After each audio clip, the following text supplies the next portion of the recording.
Recently, I got 3 amazing indie games for the Steam Deck. I want to go over what they are, how cheap they are, and how great they are, and if they're right for you. So let's get right into it. The first one on this list is a little game called Haste.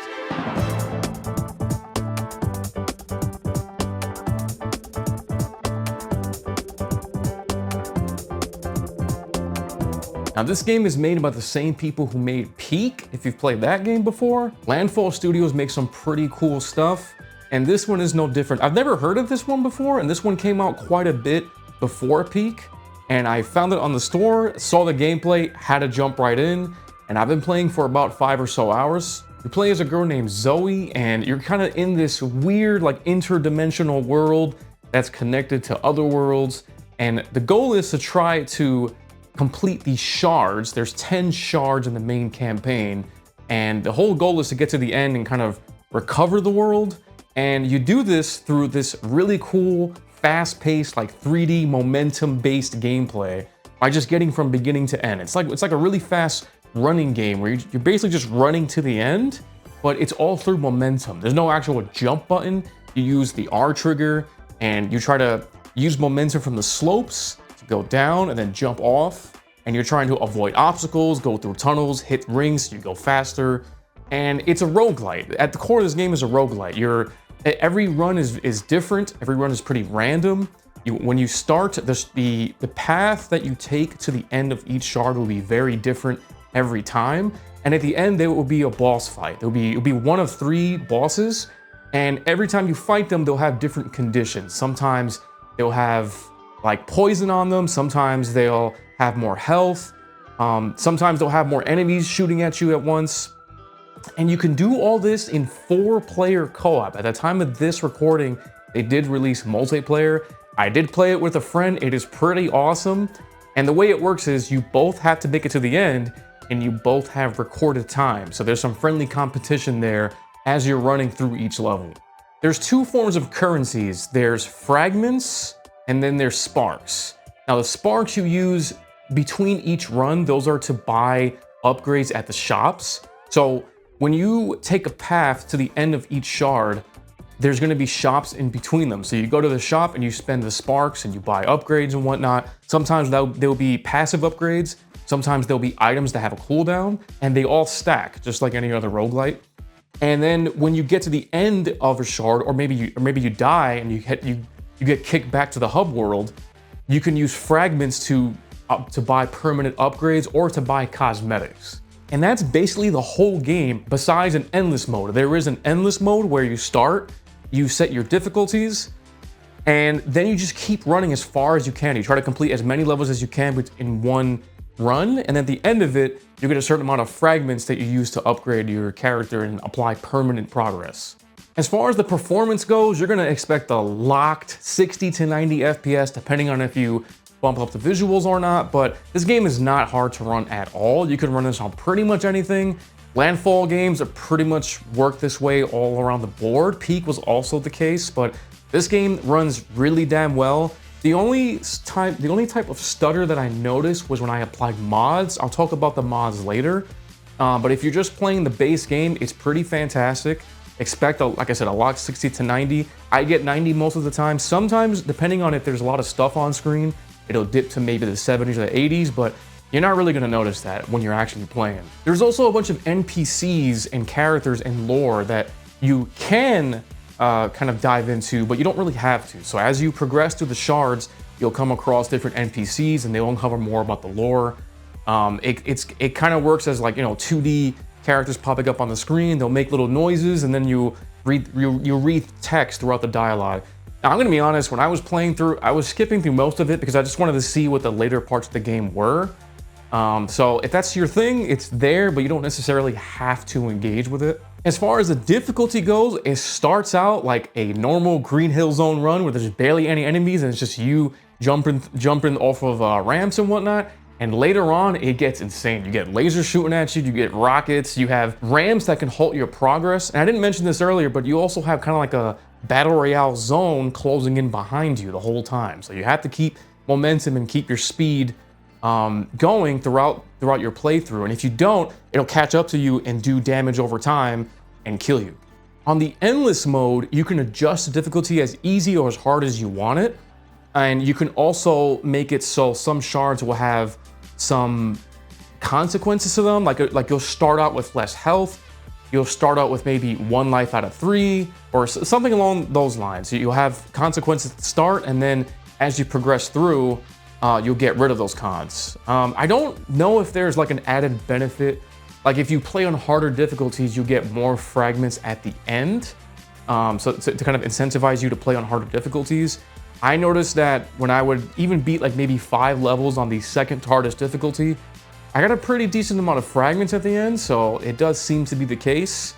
But even if it doesn't, it's a good idea to play on the harder difficulties if you haven't beaten the game yet, to kind of get your practice up so that when you go back to the main game and try to beat the main 10 shards, you'll be a lot more prepared for it.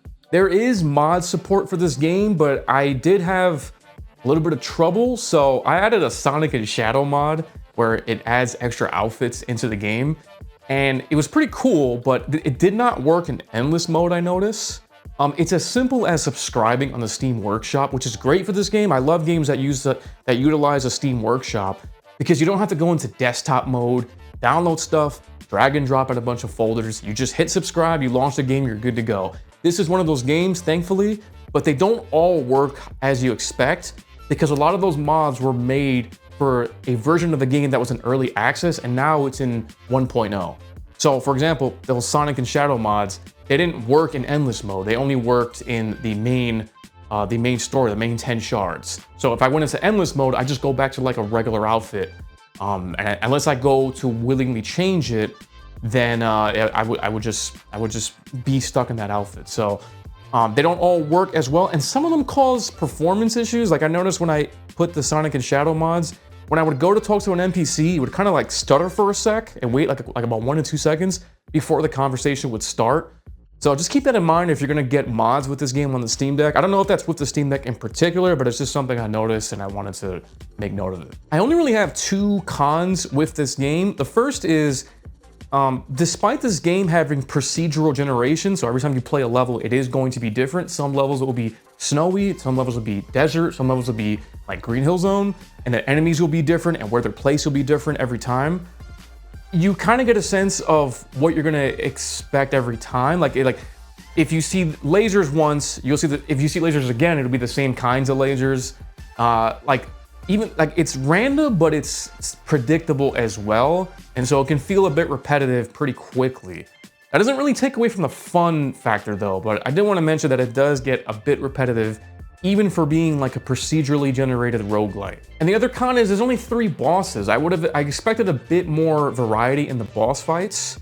I won't spoil what they are. There are only 3, just different variants of them, but I just expected a bit more from that. Despite all that, highly recommend. I picked this up for about 14 bucks during the Steam Winter Sale at the time of this recording, but it does retail for about 20, and I think it's totally worth it. I've already gotten about 6 hours into it. I haven't even beaten the story yet. I've just been playing endless mode, and it's a great time. It's a great replacement for like a modern Sonic game. If you're frustrated with modern Sonic games, this will not disappoint you.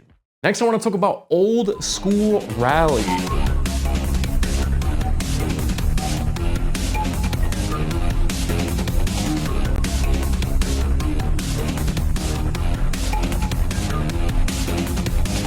I was really looking for a rally game recently.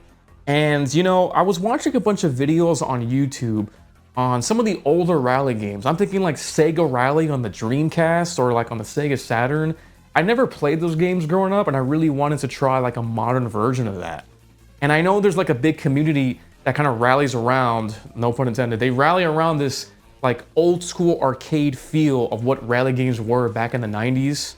And this game aims to do exactly that. The developer has talked about specifically being inspired by like PlayStation 1, Dreamcast era level graphics, and you can expect that here.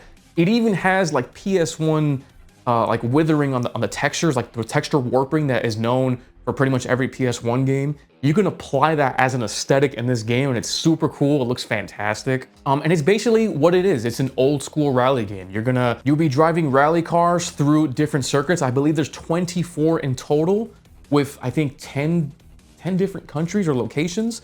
So you'll do rally circuits through Australia, you'll do some through China or Japan or in the US. And so the layout's gonna be a bit different. Some will be snow, some will be dirt, some will be grass, some will be tarmac, etc. And it's got a really good amount of content for 13 bucks. This game retails for around $12.99 on Steam. And I picked it up at full price. I did not get this on sale. I've already gotten about 6 hours in. And let me tell you, like, for that price, it's a pretty good amount of content. It also has things like multiple camera views. Like, for even though it's an old school rally type of game, it does have a cockpit view. It has a hood cam. So any kind of camera you're looking for, this game hasn't. And I didn't really expect that, but it's pretty cool that it's present in this game. It's got a fantastic soundtrack. I mean, this soundtrack is banger.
I'm definitely gonna take a few of these songs and put it in like my own drum and bass kind of playlist. If you like 90s style drum and bass, jungle drum and bass from like the PlayStation 1 era, you're gonna love this soundtrack. There's a bunch of songs like that that are bumping to you getting through the circuits. It's pretty awesome. There's really not much to say about the performance. It is a PS1 style game, and so you can expect a lock to 90 the whole time if you have an OLED.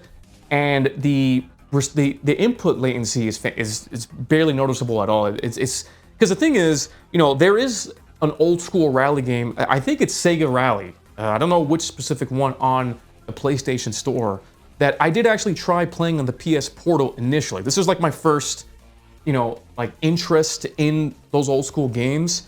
And those old games, you know, they have to run at 30 FPS, and on the PS Portal, it's super laggy. Like a lot of PS1 games on the Portal, like on that catalog, have a lot of input latency when you're playing on the Portal. I don't really see that being talked about. Maybe I'll do a separate video on that. But anyway, I started there, and going from that to a proper old school rally game with like modern visuals, modern upscaling resolution, modern frame rates, it feels so good. It's super responsive, and the handling of the cars. You would think for an old school rally game, it's going to be super arcadey. But there is like a learning curve for these cars. They don't all function the same. I think at one point they did when this game was in early access, and the dev, or I think it's only a single dev, over time he did add different handling mechanics to each car. Every car does feel very unique. Some cars are much faster than others, but they slide a lot more. So they require pressing the brakes a lot earlier, and you'll have to know that, because if you don't really learn how each car handles, you will incur a lot of damage on your cars, and that's another mechanic in this game. So, you know, the base run through of the game is you're gonna choose circuits. You start out in, I think, circuit A or class B. You have a few cars to choose from, and as you progress through the circuits, you unlock cars. Some will just be given to you. Some you unlock and you still have to purchase. So when you go through these rallies, it'll be usually a collection of different circuits. It's kind of randomized. And it'll be anywhere from usually 4 circuits all the way to 10 in one rally. You have to complete them one after another. And like any other rally game, you have to complete it by the time that it gives you. So if you have a 3-minute time requirement, you have to beat it before, you have to do it within 3 minutes.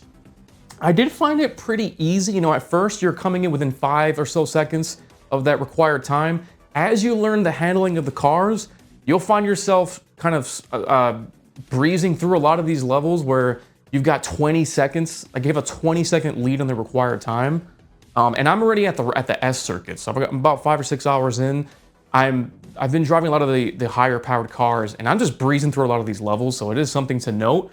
If difficulty is your thing, you're looking for like really hard difficulty in terms of like completing the circuits within a certain time, you're not gonna really find that with this game. You'll probably find that more with trying to beat some of the best times in the leaderboards. Those are really difficult. There's a lot of good players in this game, but you're not gonna find that in the main game. The main game is more casual. And to go back to that damage, if you incur damage on your car mid-rally, every 2 circuits, I believe, you have a chance to repair your car, but it does take off a certain amount of time that you have to finish the rally, so you kind of have to measure that. But I didn't find that to be a big deal because you'll be slamming into a wall and you really don't take as much damage as you think.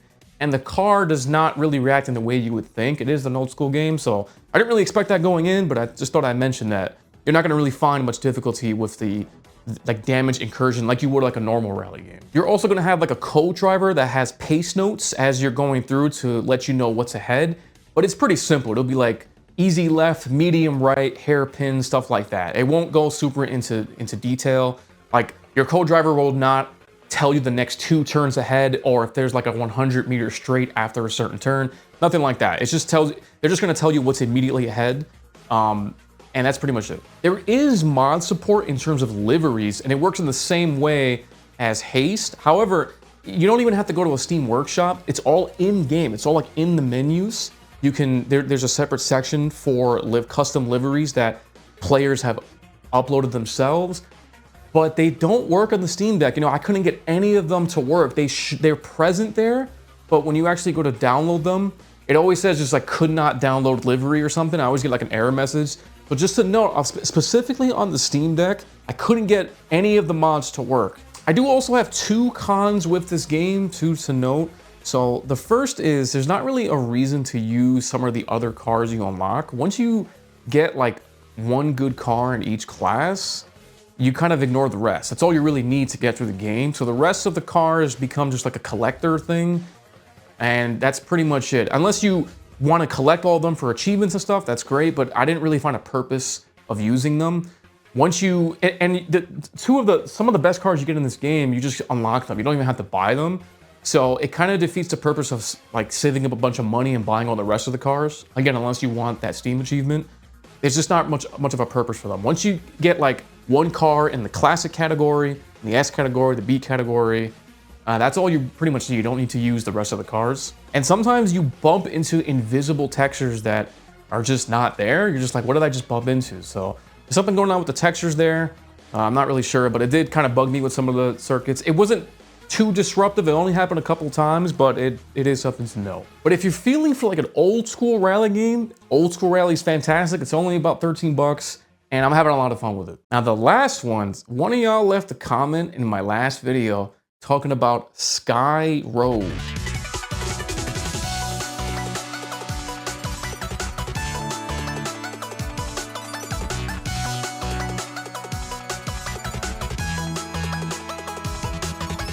How have I been sleeping on this game, yo? If you've ever played Ace Combat and you want a game like that, but it's a roguelite and you can run on anything, this is that game. I got it for about $4.99 on the Steam Winter Sale, but I think it normally goes for about $20. And let me tell you, there is so much to this like low poly roguelite version of Ace Combat. Just to start, the base of the game is you start on a Harrier and you go on missions. And the missions will also be procedurally generated. So sometimes you'll have like a carrier in the sky that sends other aircraft at you. Sometimes you'll have ships on the ground that shoot missiles at you. They'll have turrets. And as you progress through the levels, the enemy variety will change up. So you get different types of enemies shooting at you at once, and it does get a lot more difficult. And if you die, your run is over. I do believe there is progress, or like there is a potential checkpoint where you can start on mission 5 or day 5, but that does cost you currency. This game does use 2 forms of currencies. One is like a kind of like a tech currency, and you use that to restart a run on, let's say, day 5 if you made it to day 5, or I would assume probably day 10 if you made it to day 10. So you use the tech points for that, and then you use the money for buying upgrades mid-runs. And you'll get things like different missile types, different flares if you're getting chased, different miniguns to put on your aircraft, things of that sort. I haven't gotten too far into the game to see what other types of upgrades lie ahead, but that's the basic gist of it. It's a pretty simple game. It's, you know, you go on missions, it's procedurally generated, it's randomized, and there is an endless mode as well, similar to Haste, where you can just keep doing mission after mission and see how far you get. And then you get tech points where you can research different aircraft. I believe there's like almost 30 different aircraft in this game. And they do handle different, they all have different stats. They will have things like a different payload or a different speed, and that will affect your aircraft and how many upgrades you can put on your aircraft as well. There's a certain number that you are limited to when you're adding missile types and whatnot. And each of the aircraft you can customize. You can put different skins on them, different colors on them, and they all handle quite a bit differently. And if you play with the more realistic controls, now they're still kind of like arcadey, but I do play with the realistic controls that kind of resemble more an Ace Combat kind of feel. If you play with those controls, it's very rewarding to play and learn how each aircraft handles. Some slower, some quicker, some turn faster and whatnot, and some roll quite a bit faster too. So, you know, you have your flares when somebody's chasing you to get the missiles off you, but you can also barrel roll like left and right and whatnot. What's really cool about this game is the camera angles. There's like there's a few chase cameras, and then there's even a cockpit camera. I did not expect a cockpit camera in this game, and it works so well for this kind of game. I didn't expect that, and I tend to kind of switch between chase camera and also the cockpit camera. It's really satisfying to use. The joystick will have its own animation, and it feels like I'm playing Ace Combat, just in like a different low poly kind of format. Again, this game performs like a dream on the deck. I didn't see a single frame drop below 90 in the hours that I played of this game so far. It's been a lock 90 the whole time. And it's just a good feeling game that you can just jump into, do a few missions, jump right out. It fits that, I talked about this in a different video, that kind of play style of just do a few missions, hit sleep, come back later, play for another half an hour, and then continue where you left off. This game fits that play style. Except it's, you know, it's a Ace Combat roguelike. There's a couple of other modes, like there's co-op split screen multiplayer, which is really cool. I have yet to try that as I'm playing on the deck, but that is available. And there's also a free flight mode. If you want to just go into a base level and just like practice flying around your aircraft, you can totally do that. So between those, endless mode, and the main solo campaign, it's got a pretty good amount of content. The missions do feel quite varied in between runs. Like some will be where you're fighting mainly aircraft, and some will be where you're destroying buildings on the ground, and you really have to take out certain infrastructure all over the ground and even in the air. The only real downside I have with this game is surprisingly the soundtrack. For the first 5 levels, it's like the same song over and over, and I think there's more songs as you play through the game, but it does seem to repeat the same songs. From mission 1 to mission 5, it's the same song. When you hit mission 5, I assume it's probably gonna be like the same repeating song from mission 5 to mission 10. Typically with these kind of roguelites, you have a banger soundtrack. This is not really one of them. I didn't really get that kind of vibe from the soundtrack. And at least at the start of the game, the only variety in enemy types is like a couple of aircraft and some turrets. I assume you have to get further into the game to find more enemy variety, but it's not gonna be super varied at the start. It is kind of a slow start until you get to the later missions.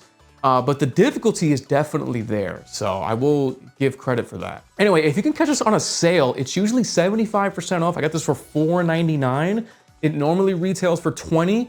I would say it's still worth it because there's just a lot of, because these kind of roguelites, if the gameplay is there, the hours will come, because you just want to master the gameplay. The gameplay always is core to roguelites, because roguelites are usually more light on story elements and other elements that would be in normal single player games, in order to give you that gameplay experience, and you'll definitely find that here with Sky Rogue. Anyway, these are 3 of the most underrated indie games I have played this year. Let me know in the comments what indie game you think is underrated, that is awesome on Steam for the deck, that no one knows about. I would love to know. Thanks so much for watching. Happy New Year. I'll see you guys next time.